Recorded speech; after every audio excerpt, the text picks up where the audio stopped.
Euzu billahi mineşşeytanirracim. Bismillahirrahmanirrahim. Elhamdülillahi rabbil alamin.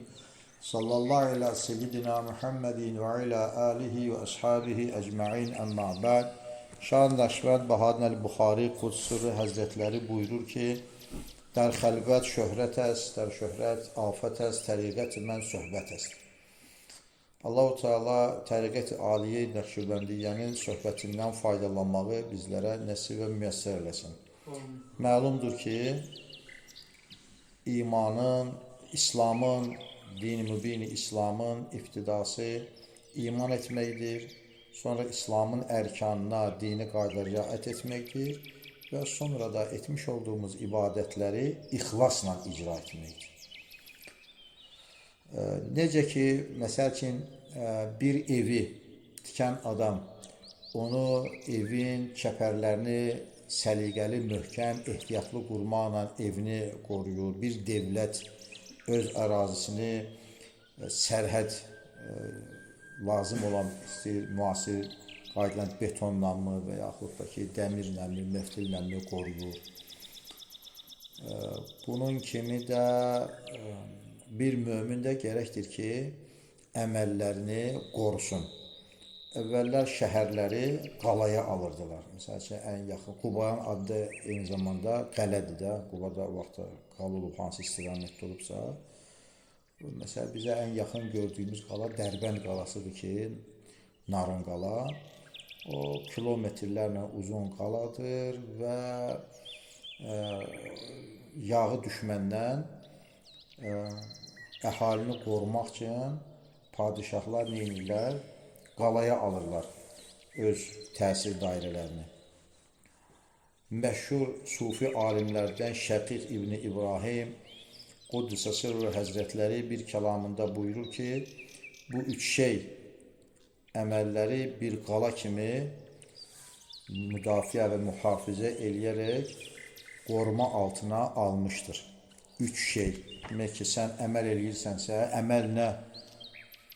Məsələn, zikr eləyirsən, la ilahe illallah deyirsən, əstəğfirullah deyirsən, subhanallah, elhamdülillah və la ilahe illallah və Allah ekber deyirsən, namaz qılırsan, oruç tutursan, itaat ibadətlisən, bu ibadətlərin icrası üçün lazım olan qusul, dəstəmaz və s. bunun kimi şeyləri eyim, baş, geyinmək və s. yerinə getirirsən, icra edirsən, bunlar bizim əməllərimizdir.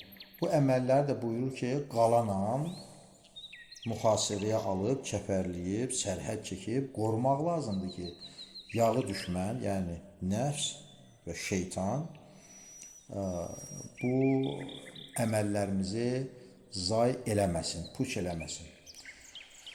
Bu da 3 dənə sərhəddir. 3 sərhədlə qorumaq lazımdır əməllərimizi. Birincisi budur ki, qul hansı əməli eləyirsə eləsin, etmiş olduğu əməlin özündən olmadığına qənaət eləyib. Özündə qənaət hasil eləsin ki, mən etmiş olduğum bu əməl mənim şəxsi təşəbbüsüm, çox ağıllı olmağım, çox imanlı olmağım, başqalarından bir fərqli bir adam olmağım, filan nəsildən olmağım səbəbi ilə deyil, Allah-u Teala'nın mənə yazdığı gəlir, bu əməli etməyə müvəffəq etməsi ilə hasil olur. Mən bunu xüsusi bacarığım sayəsində çox oxumuşam, mən çox bilirəm və mən çox ağıllı adamam, çox da çalışqan adamam. O səbəbdən mən bu əməli eləyirəm düşüncəsindən uzaq olub, etmiş olduğu kiçik və ya böyük hər hansı bir əməli icra edirsə, o bu icra barəsində, bu əməl barəsində düşünməlidir ki, əgər mənə Allah Teala istiqamət verməsəydi, müvəffəq etməsəydi, qəlbimə salmasaydı, mən bu əməli etməzdim. Və ikincisi, bu etmiş olduğu əməli sırf Allah rızası üçün eləməlidir. Etmiş olduğu əməldə onun başqa fikri, düşüncəsi olmamalıdır. Allah rızası üçün olan. Adam var ki, məsəl üçün, ola bilsin, deyər, mən qocayam, bu əməli eləməliyəm. Və yaxud da ki, mən filan yerdənəm, mən bu əməli eləməliyəm. Məsəl üçün, nə mənad deyirəm? Sanki bir dindar kənddədir, orada hamı eləyir də, bu da əməl eləyir. Amma kənddən çıxdıqdan sonra, başqa yerə getdikdən sonra öz kefindədir. Demək ki, Allah rızası için eləmir. Güya getmiş olduğu yerdə Allah yoxdur ki, hər yer Allahın mülküdür. Sən evində elədiyin kimi, sən onu evindən xaricdə, vətənində elədiyin kimi, getmiş olduğun, məsəl üçün, başqa bir məmləkətdə, başqa bir yerdə də nə olsa da yerinə yetirməlisən. Sən bunu özünü göstərmək üçün icra etməməlisən. Allah üçün yerinə yetirməlisən. Və üçüncüsü də, etmiş olduğun əməlin mükafatını Allahdan başqasından gözləməməlisən. Mən bunu eləsəm, məni yaxşı oğlan kimi tanıyacaqlar. Mən bu əməli eləsəm, məni cömərd adam kimi tanıyacaqlar. Mən bunu eləsəm, məni bahadır adam kimi tanıyacaqlar. Mən bu əməli eləsəm, məni çox tərifləyəcəklər. Mən bu əməli, məsələn, mən elm öyrənsəm, mən yaxşı maaş alacağım. Mən elm öyrənsəm, məni yaxşı vəzifəyə qoyacaqlar. Elm insan niyə öyrənir? Peyğəmbərimiz əleyhissalam nə deyir? Bir kişiyə deyir ki, sən öləcəksən 1 saata. O da Peyğəmbərin soruşur ki, bu 1 saatda hansı yaxşı əməli görüm ki, ən çox savab qazandıran əməl olsun. Peyğəmbərimiz ona demir ki, get tövbə elə. Peyğəmbərimiz ona demir ki, get namaz qıl. Peyğəmbərimiz demir ki, get evdə halallaş. Get elm öyrən. Elm öyrənmək almış olduğunu informasiya səbəbi ilə vəzifə sahibi, pul sahibi, qocalanda təqaüd sahibi olmaq üçün deyil. Elmi insan öyrənir ki, əşyanı öyrənməklə əşyanın sahibini tanısın ki, bu qüdrətdə, bu əzəmətdə Allah səhərsi gündə mənim yaxamdan tutsa, mən nə cavab verərəm? Mən bu elmi öyrənirəm ki, öyrənmiş olduğum elm, əşya, məsəl üçün, maddənin kimyəvi tərkibi və ya da həndəsi dəqiqlik, riyazi ölçü, fiziki tərkib məni vadar eləsin ki, Allah Teala'ya səcdə eləyim, Allah Teala'ya qulluq eləyim, Allahın əzəmətinin qabağında heyrətlər içində qalım. Onun üçün öyrənəm bu elmi. Və ya da mən hacca getmirəm ki, hacca orada hansısa banka nə qədərsə pul qoymuşam, oradan mən keçəni qoyduğum pulun bu illəri faizini götürəcəyəm. Və yaxud da ki, kimlərlənsə mebel ticarət eləyəcəyəm. Və ya dostluq eləyirəm onun üçün, yox ki, kimi ilənsə. Baxmadı adam dostluq eləyər, səhərsi gün, dar gündə adamın arxasında duran dostu olsun. Yox, dostluq eləyər Allah rızası üçün. İnsanın yaxşı gündə ola bilər, yaman gündə ola bilər, amma o adam ki, Allah rızası üçün seçilən dostdur və sən bu günləri səhv eləyirsən, sən səhvi səliqə ilə sənə deyirsə, yaxşı əməlvi daha da yaxşı etmək üçün sənə ruh verirsə, təşviq eləyirsə, dostluq da onun üçündür. Yoxsa ki, başqa dostluğun içərisində maraq olmamalıdır. Demək ki, əməllərimizi 3 qalanla qüvvətləndirməliyik. Birinci, etmiş olduğumuz əməlin Allahın yardım etməsilə müvəffəq olduğuna inanmaq. İkincisi, əməlimizi sırf Allah rızası üçün görünmək. Və üçüncüsü də etmiş olan əməlin mükafatını Allah-u Teala'dan gözləmək. Burada bir haşiyə çıxmaq istəyirəm. Bir insanın əməlini özündən bilməsi nəfsin təkəbbürlük hissindəndir, egoistliyindən. Və yaxud da ki, Allah üçün etmiş olmalı hər hansı bir əməlin xalq tərəfindən də təqdir olunmasını gözləmək, bu da nəfsin lovğalığındandır. Ki, onu yaxşı oğlan kimi, yaxşı mömin kimi xalq tanısın deyə. Amma ki, xalq bugün ətdir. Səhərsi gün onlar hamısı torpaqdır, düşürüb gedəcəklər. Amma əzəli və əbədi olan Allahdır və qiyamət gündə də insan bəndənin qabağında haqq hesab verməyəcək. Allahın qabağında haqq hesab verəcək. Onun üçün də o planını ona görə qurmalıdır. İndiki nəfsin belə mənfi xüsusiyyətləri var. Bu nəfsi bizim içimizdədir, kənarda olan bir şey deyil. Hamımız diqqət eləsək görərik ki, bizim içimizdə belə hallarımız vardır. Nəfsin belə xüsusiyyətləri var. Nəfsi də düşünün, belə bir misal çəkim, bunu ilə düşünün ki, təsəvvür bir şirkət, bunun bir işçisi var. O şirkətdə bu işçinə qabul edənə qədər indiki şirkətləri düşünürsən, adi sürücüsən də, gör ki, səni qabul demək nə qədər sorğu-sual edirlər falan, ondan sonra qabul edir ki, problemli adamsan, yoxsa yox. Böyük bir şirkətin çox məsul bir işçisi, o çox təhsilli, bacarıqlı, mütəxəssis bir adamdır. Sıravi işçilikdən yavaş-yavaş özünü, necə deyim, əmək işini doğrultub, onu bir nümayəndə olaraq seçiblər müəyyən işlər üzrə, həmin şirkətdə, məsələn, tikinti üzrə, ticarət üzrə, hər neysə. Onu indi göndərirlər şirkəti təmsil eləmək üçün, məsələn, bir simpoziyuma və ya da bir müqavilə bağlamağa, xaricə harasa. O kimi təmsil eləyir. O şirkəti təmsil edir, o ailəsini təmsil eləmir, o məhəlləsini təmsil eləmir. O şirkət təmsil edir.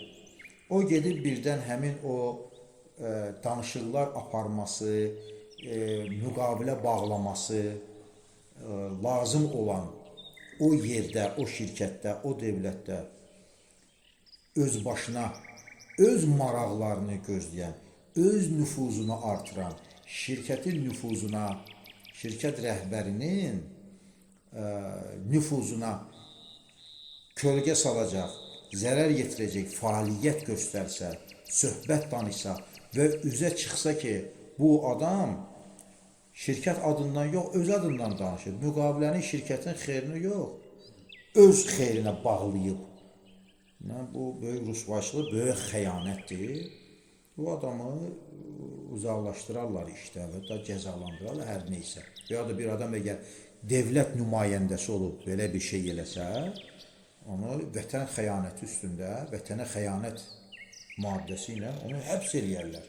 Ki, bu dövləti yox, öz maraqlarına görə gedib hardasa nəsə danışır. Bunun kimi də bizim içimizdə olan nəfs mütləq mənada hər baxımdan xaindir. Hər mənada xaindir.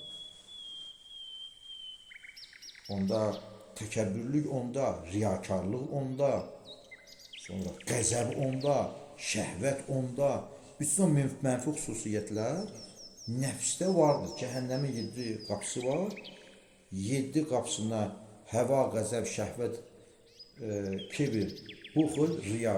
7 hirs, xasiyyət nəfsdə vardır. Sən kəlmə-i şəhadət gətirib müsəlman da olsun, sən salih bir mömin olub namazda qılsın. Nəfs yenə də özünü müdafiə eləyəcək, özünü ruhdan ayrı bir varlıq olaraq nümayiş elətdirməyə çalışacaq. Ruhda belə bir xüsusiyyət yoxdur. Ruh Allahın dəmid etdiyi, üfürdüyü bir, yaratdığı bir məxluq olduğundan ruhun istəyi ancaq Allah-u Teala'ya qovuşmaqdır. O Allahı zikr etməklə, Allahı düşünməklə, Allahla məşğul olmaqla qüvvətlənir, nuru çoxalır, paklaşır, ülviləşir, Allaha yaxınlaşır. Amma nəfs zənn eləyir ki, Allahdan uzaqlaşmaqla, müstəqil olmaqla o daha yaxşı olacaq, daha qüvvət, daha tanımış olacaq. Düzdür, ağzını, özünü, gözünü bulaşdıracaq işin nəhayətində, axırında. Kafirliyə qədər yolu var, kafirin cəhənnəmin dibinə qədər yolu var. Amma nəfs bu tərbiyəsiz, hayasız uşaq kimi o şeyləri anlamır. Böyle bir kere müstəqil olsa yaxşı olacaq. Onun üçün də namaz qılsa da özünü müvəffəqiyyəti kimi görür. Quran oxusa da mən çox gözəl Quran oxuyuram deyir. Nəfsini cilovlamayan hafiz. Mən çox gözəl ibadət edirəm deyir. Nəfsini cilovlamayan abid. Mən hamınızdan üstünəm deyir nəfsini gülovlayan alim. Bunlar hamısı dini ayinlərdir. Alim olmaq, abid olmaq, zahid olmaq, Kur'an qarisi olmaq, hafiz olmaq. Bunlar hamısı çox yüksək keyfiyyətlərdir. Nə ruha aid olan, insana aid, dinə aid olan. Amma nəfs onda da cığallıq edir. Deyir ki, mən çox böyük aliməm, çox gözəl hafizəm, heç kim mənim kimi oxuya bilməz, heç kim mənim kimi danışa bilməz, heç kim mənim kimi ibadət eləyə bilməz.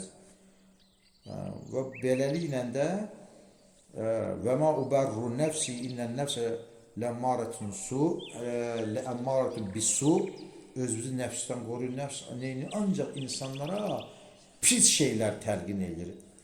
Pis nəfsə də əmmarə deyilir. Əmmarə deyilməyin məqsədi budur ki, pis şeyi insana təlqin eləyir, təbliğ eləyir, təlqin eləyir və icrasını da nəzarət altında saxlayır. Nəfs əmmarə bildin nədir?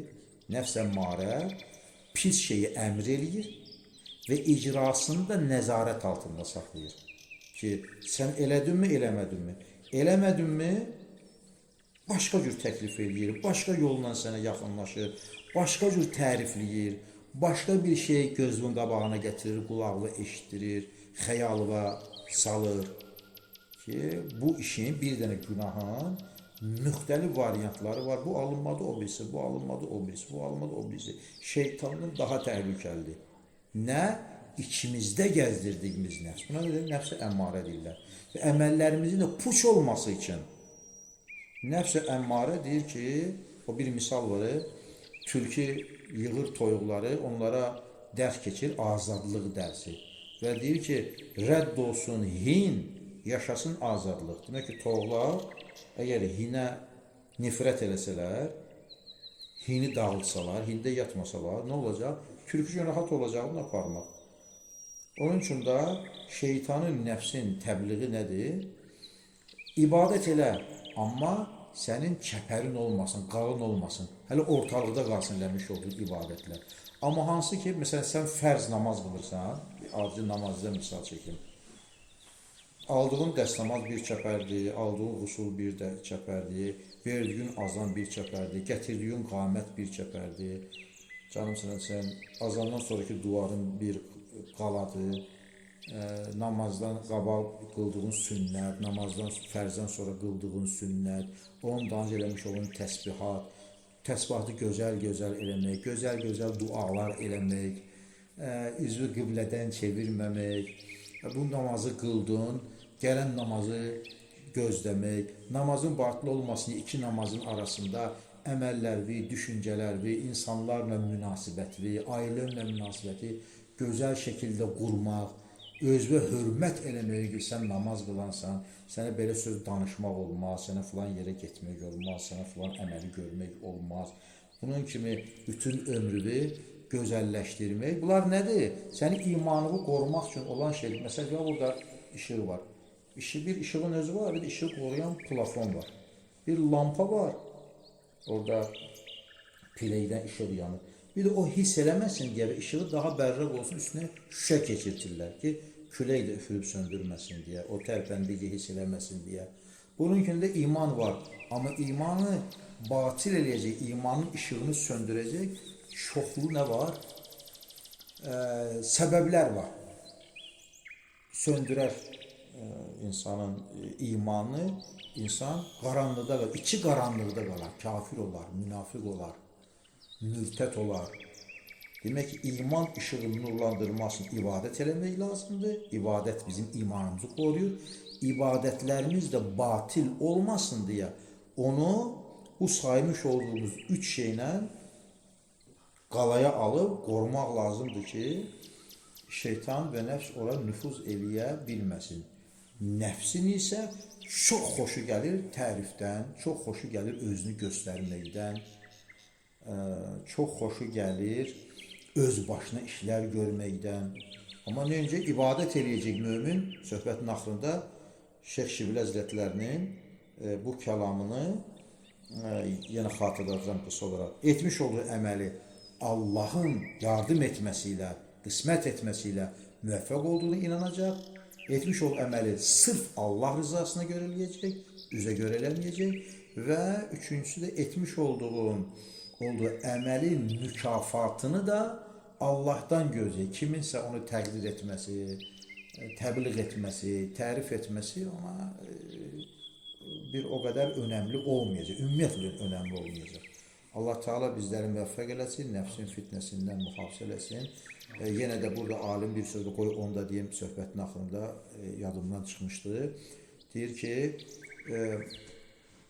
Əbu'l-Leys Səmərqəndi Həzrətləri belə bir misal dedi ki, çoban qoyunlarının yanında namaz qılır. Atıbca namazı namaz qılır və qoyunlar otlayırlar. Arada bu namaz qılan kişiyə, çobana baxırlar. Yenə otlayırlar, yenə baxırlar. İndi qoyunlar o çobana baxırlar deyə çoban namazını daha gözəl qılacaq ki, qoyunlar bunu bəyənsinlər, baxsınlar. Qoyun ümumiyyətlə anlayışı var namazdan. İnsan da el olmalıdır. Ətrafda baş verən hadisələrin çoban namazında qoyunun rəyi maraqlı olmadığı kimi, ətrafında rəyinin onun üçün maraqlı olmaması lazımdır. Kim görür, kim tərif eləyir, kim danışır, kim bunun namazına qiymət verir, qiymət vermir. O, onun üçün lazımdır. İşi eləyir Allah rızası için, savabını da Allah'tan gözləyir. Allah-u Teala da bəndənin əməllərini zayi eləməz. Ən xırda, ən kiçik salih əməlini də mütləq həm gözəl əməl olaraq ona göstərəcək, həm də mükafatını ona verməklə qulunu sevindirəcək. Subhanəkə la ilmə lənə illə mə alləmtənə innəkə entəl alimul hakim və axir da'vana və da'vahum enelhamdülillahi rabbil alemin. El-Fatiha.